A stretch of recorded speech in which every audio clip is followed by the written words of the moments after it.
Você já sentiu como se existisse uma distância entre você e Deus? Como se suas orações batessem no teto e voltassem sem resposta? Eu sei como é essa sensação de secura espiritual e ela é frustrante.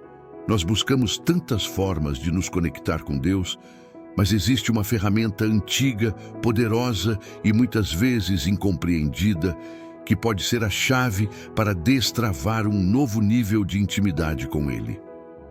Hoje vamos falar sobre o poder do jejum. Mas antes de mergulharmos fundo, se você deseja fortalecer sua fé e aprender as ferramentas práticas da vida espiritual, já se inscreva no canal e deixe o seu like. Sua interação nos ajuda a levar esta mensagem para mais pessoas que estão buscando essa mesma conexão. Agora prepare-se. A primeira coisa que precisamos corrigir é uma ideia errada. O jejum não atrai um Deus que está longe. Deus é onipresente, Ele já está aqui. O jejum, na verdade, não muda a posição de Deus, Ele muda a nossa. O jejum é a prática de silenciar o barulho do nosso corpo e das nossas distrações, para que possamos finalmente ouvir a voz de um Deus que já está falando. É uma declaração de que precisamos mais dele do que do nosso próprio alimento. Se você está pronto para aprender a silenciar o barulho e ouvir a voz de Deus, comente aqui embaixo. Eu quero ouvir. Na primeira parte, ajustamos nossa lente. O jejum não é para atrair um Deus distante, mas para nos sintonizar com um Deus que já está perto. Se esse é o objetivo, então a nossa motivação, o porquê por trás do sacrifício, se torna a coisa mais importante. E é aqui que Jesus nos dá nosso primeiro e mais crucial ensinamento. No famoso Sermão da Montanha, em Mateus, capítulo 6, Jesus nos dá o manual de instruções para as práticas espirituais. E ao falar sobre o jejum, ele foca inteiramente no nosso coração. Ele diz: "Mas tu, quando jejuares, unge a cabeça e lava o rosto, para não pareceres aos homens que jejuas, mas a teu Pai, que está em secreto. E teu Pai, que vê em secreto, te recompensará." Vamos decodificar isso. Jesus estava contrastando a prática dele com a dos fariseus, que jejuavam para parecerem super espirituais. A audiência deles era o público na praça. Era uma performance. Jesus vira essa lógica de cabeça para baixo. Ele diz: mude a sua audiência. O verdadeiro jejum não é um espetáculo público, é uma transação íntima. Ele tem uma audiência de apenas o Pai, que te vê em secreto. É um ato de humildade que diz: Deus, eu não preciso do aplauso de ninguém, eu só quero a tua atenção. E qual é a recompensa que ele promete? Muitas vezes não é apenas o que pedimos. A maior recompensa do jejum é a própria presença de Deus. É a intimidade, a clareza e a conexão que nascem quando voluntariamente nos esvaziamos para sermos cheios por Ele. Se você também deseja essa intimidade secreta com Deus, comente com um coração sincero: Deus me vê no secreto. Agora que entendemos que a motivação correta do jejum é a intimidade secreta com Deus, podemos explorar o poder explosivo que essa prática tem, especialmente em momentos de crise. O jejum não é apenas uma prática devocional passiva, é uma arma de guerra espiritual. Quando o povo de Deus, no Antigo Testamento, enfrentava uma crise impossível, eles recorriam a uma ferramenta poderosa: o jejum. Pense na história da rainha Esther. Um decreto de extermínio havia sido assinado. Um genocídio contra o seu povo estava marcado no calendário. Humanamente falando, não havia mais saída. Qual foi a primeira atitude de Esther? Ela não confiou apenas em sua beleza ou em sua posição no palácio. Sua primeira estratégia foi espiritual. Ela declarou em Esther, capítulo 4, Vai, ajunta a todos os judeus que se acharem em Susã, e jejuai por mim, e não comais nem bebais por 3 dias, e eu e as minhas moças também jejuaremos assim. O que esse jejum significava? Era uma declaração pública de total dependência. Era o povo dizendo em unidade: nossa força humana acabou. Nossa estratégia política não é suficiente. Nossa única esperança é uma intervenção divina. O jejum foi o grito de desespero e fé que subiu aos céus, e o resultado, uma reviravolta miraculosa. O inimigo foi derrotado na forca que ele mesmo construiu, e o povo de Deus foi exaltado. Isso nos ensina que, diante de um decreto de morte na sua saúde, nas suas finanças ou na sua família, o jejum é a sua resposta ativa que posiciona você para o milagre. Se você está enfrentando uma crise e precisa de uma intervenção miraculosa de Deus na sua vida, comente com fé: Senhor, intervém. Vimos o poder incrível do jejum na vida de Esther, uma ferramenta que trouxe uma virada miraculosa. Mas, e se eu te dissesse que é possível jejuar, passar fome, fazer todo o sacrifício, e ainda assim Deus não se agradar disso? É uma ideia assustadora, mas a própria Bíblia nos alerta sobre isso. É aqui que começamos a desvendar o erro crucial que muitos, sem perceber, cometem. Para entender esse erro, precisamos ir ao livro de Isaías, no capítulo 58. O povo de Israel estava jejuando de forma religiosa, fazendo todos os rituais externos. Mas eles estavam frustrados e foram até Deus com uma queixa, quase como uma cobrança. Eles disseram: por que jejuamos nós e tu não atentas para isso? Por que afligimos as nossas almas e tu não o sabes? A resposta de Deus através do profeta é uma das passagens mais fortes da Bíblia sobre o jejum. Ele basicamente diz: vocês estão jejuando para si mesmos.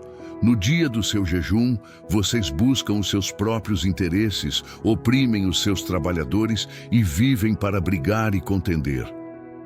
Aqui está a primeira parte do grande erro: tratar o jejum como uma transação comercial com Deus. É a mentalidade de: eu faço a minha parte, que é passar fome. Agora Deus, o Senhor, é obrigado a fazer a sua parte, que é me dar o que eu quero. Esse jejum não busca a presença de Deus, busca apenas os presentes de Deus. É uma tentativa de manipular o céu e não de se humilhar na terra. Um jejum com a motivação errada, com um coração egoísta, não tem poder algum. Se você deseja que seu jejum seja sempre por intimidade e nunca por manipulação, comente com sinceridade: sonda o meu coração, Deus. Na última parte, Deus nos deu um alerta severo, expondo o jejum vazio e egoísta. Mas ele nunca aponta um erro sem nos mostrar o caminho certo. Agora, no mesmo capítulo de Isaías, ele descreve com detalhes o tipo de jejum que ele escolheu, o jejum que move o coração dele e libera o seu poder. Depois de rejeitar o jejum de aparência, Deus revela o que ele realmente procura. E a resposta é surpreendente. Ele diz em Isaías capítulo 58, porventura, não é este o jejum que escolhi, que soltes as ligaduras da impiedade, que desfaças as ataduras da opressão e que deixes livres os oprimidos, despedaçando todo jugo? Ele continua, porventura, não é também que repartas o teu pão com o faminto e recolhas em casa os pobres desamparados? Preste atenção na virada de chave. O jejum que agrada a Deus não é apenas sobre o que nós deixamos de fazer, no caso, comer. É sobre o que nós começamos a fazer. O verdadeiro jejum conecta a nossa devoção vertical a Deus com a nossa ação horizontal para com as pessoas. Deus está dizendo que a abstinência física deve produzir um resultado espiritual, um coração mais mole, mais compassivo, mais justo. Um jejum que não te quebra por dentro e não te move a agir em amor pelo próximo é apenas uma dieta religiosa. O erro crucial é separar a nossa espiritualidade da nossa humanidade. Deus deseja que o nosso sacrifício pessoal transborde em bênção na vida de outras pessoas. Se você deseja um coração que jejua com justiça e amor ao próximo, comente com um espírito ensinável: quebranta o meu coração, Deus. Já vimos o que Deus pede de nós em um jejum verdadeiro, um coração voltado para a justiça e a compaixão. Mas Deus nunca apenas pede, Ele também promete. E as promessas que Ele faz para quem jejua da maneira certa são absolutamente espetaculares. É aqui que o poder do jejum começa a ser revelado. No mesmo capítulo de Isaías, logo após descrever o jejum que Ele escolheu, Deus revela as consequências, as recompensas naturais de um coração alinhado com o dele. Ouça estas promessas. Primeiro, Ele promete clareza e revelação. No versículo 8, Ele diz: então romperá a tua luz como a alva. A luz, na Bíblia, representa o fim da confusão, a chegada do entendimento. Quando jejuamos da maneira certa, a névoa espiritual se dissipa e começamos a ver as coisas da perspectiva de Deus. Segundo, Ele promete cura e restauração. Ele continua: e a tua cura apressadamente brotará.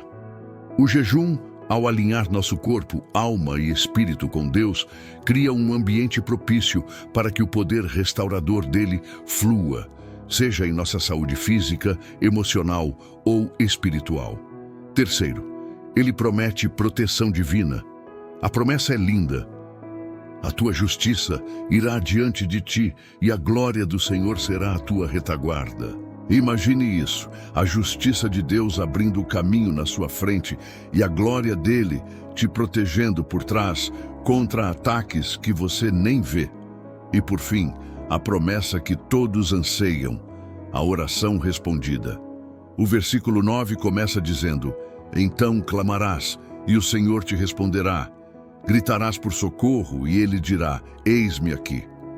Se você recebe pela fé essas promessas de luz, cura, proteção e resposta, comente com o coração aberto: eu recebo as promessas. Vamos entrar em um nível mais profundo de entendimento. Já vimos as promessas de Deus para quem jejua com o coração certo. Mas existe um outro nível de poder que o jejum destrava. Um poder para lidar com as batalhas e as fortalezas espirituais mais difíceis.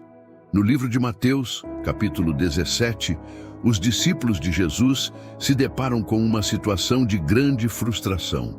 Eles, que já tinham operado milagres, não conseguiram expulsar um demônio de um jovem. Eles se sentiam impotentes.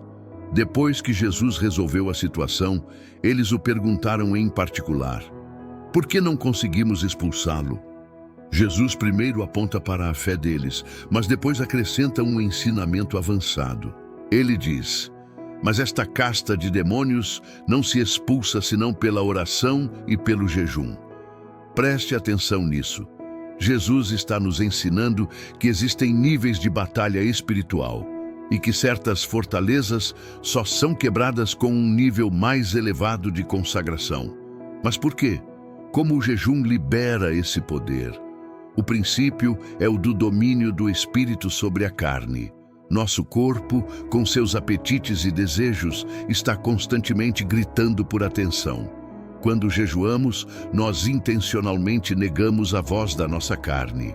Cada vez que nosso estômago ronca e nós escolhemos focar em Deus, estamos dizendo: corpo, você não está no comando. O meu espírito, conectado com o Espírito de Deus, é quem governa.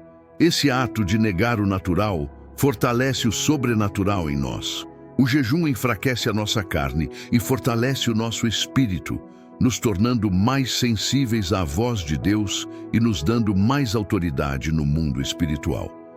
Se você tem cadeias na sua vida que precisam ser quebradas pelo poder de Deus, comente com determinação: quero ser livre. Vimos o poder incrível que o jejum pode liberar. Mas, como toda ferramenta poderosa, ele precisa ser usado da maneira correta para não se tornar ineficaz. Então, como jejuar do jeito certo?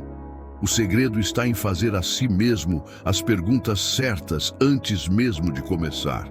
A eficácia do seu jejum não é determinada pela fome que você sente, mas pela motivação do seu coração. Antes de começar, faça a si mesmo este checklist do coração. Primeira pergunta: por que eu estou fazendo isso? Seja brutalmente honesto. É para tentar forçar a mão de Deus e conseguir algo que você quer? É para parecer mais espiritual para os outros? Ou é um desejo genuíno de se humilhar, de se aproximar de Deus e de ouvir a sua voz com mais clareza? A motivação é a fundação de todo o jejum. O verdadeiro sacrifício é o do nosso conforto, da nossa vontade própria e, crucialmente, do nosso tempo.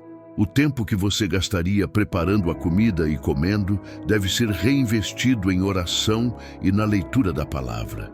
Um jejum sem oração não é um jejum, é apenas uma dieta. Terceira pergunta: para quem eu estou fazendo isso? Lembre-se do ensino de Jesus. O seu jejum é um espetáculo público ou uma transação íntima? A sua audiência são as pessoas ao seu redor ou o seu Pai, que te vê em secreto? O poder do seu jejum não está no quão vazio está o seu estômago, mas no quão sincero e quebrantado está o seu coração diante de Deus. Se você deseja um coração sincero em todas as suas práticas espirituais, comente a oração de Davi: cria em mim um coração puro. Depois de alinharmos nosso coração, entendermos o verdadeiro propósito e nos humilharmos diante de Deus, o que podemos esperar? Quais são os resultados poderosos que acontecem quando um jejum sincero sobe aos céus? Quando você jejua com o coração certo, algo profundo começa a acontecer. Não é uma fórmula mágica, mas uma consequência espiritual. O primeiro e mais importante resultado é a clareza para ouvir a voz de Deus. Ao silenciar a voz alta e insistente da nossa carne, o sussurro suave do Espírito Santo se torna audível. É como sintonizar uma rádio. O jejum diminui a estática do mundo e das nossas vontades, permitindo que a frequência do céu chegue com clareza. Esta é a recompensa secreta que Jesus prometeu: a intimidade com o Pai e o discernimento da sua vontade. O segundo resultado é o fortalecimento espiritual. Veja o exemplo de Jesus. Ele foi para o deserto jejuar por 40 dias e saiu de lá fisicamente fraco. Mas, como a Bíblia diz, no poder do Espírito, pronto para vencer o diabo e iniciar seu ministério. O jejum fortalece o nosso músculo espiritual, nos dando mais resiliência contra as tentações e mais autoridade para cumprir nosso chamado. O terceiro resultado são as respostas e os rompimentos. No livro de Daniel, ele jejuou e orou por 21 dias. Quando o anjo finalmente chegou com a resposta, ele disse algo incrível: desde o primeiro dia em que você aplicou o seu coração a entender, foram ouvidas as tuas palavras.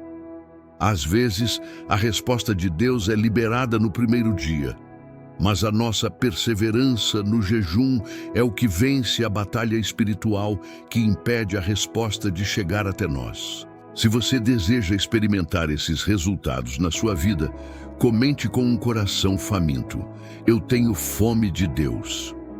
Chegamos ao final desta jornada sobre o jejum. Vimos a motivação correta, o erro a ser evitado, o verdadeiro jejum que Deus deseja e as recompensas incríveis que Ele promete. Agora, vamos juntar tudo isso em uma atitude final que resume a essência desta poderosa ferramenta espiritual. Ao longo deste guia, nós desmistificamos o jejum. Aprendemos que ele não serve para mudar a Deus, mas para nos mudar. Que não é sobre esvaziar o nosso estômago, mas sobre esvaziar o nosso ego e a nossa autossuficiência. No final das contas, o jejum, quando praticado com o coração certo, é a expressão máxima de uma única atitude: total dependência. No livro de 2 Crônicas, o rei Josafá estava prestes a ser atacado por um exército imenso e invencível. Ele não tinha força nem estratégia para vencer. Então, Ele proclamou um jejum e fez uma das orações mais sinceras da Bíblia, que terminou dizendo: em nós não há força, nós não sabemos o que fazer, mas os nossos olhos estão postos em ti. Essa é a essência do jejum que move os céus. É chegar diante de Deus e admitir: eu não sei o que fazer, eu não tenho forças, mas os meus olhos estão fixos em ti. O jejum é a ferramenta que nos ajuda a desviar os olhos dos nossos problemas e a fixá-los no nosso provedor. É um ato de rendição que destrava o poder de Deus. Não tenha medo de jejuar. Comece pequeno, mas comece. Busque a Deus com todo o seu coração e experimente a transformação que só a total dependência dele pode trazer. Se esta jornada te fortaleceu e te ensinou algo novo, deixe seu amém final nos comentários. Curta este vídeo para que esta mensagem alcance mais pessoas. Compartilhe com alguém que precisa dessa ferramenta espiritual e se inscreva no canal para continuarmos crescendo juntos. Que Deus te abençoe.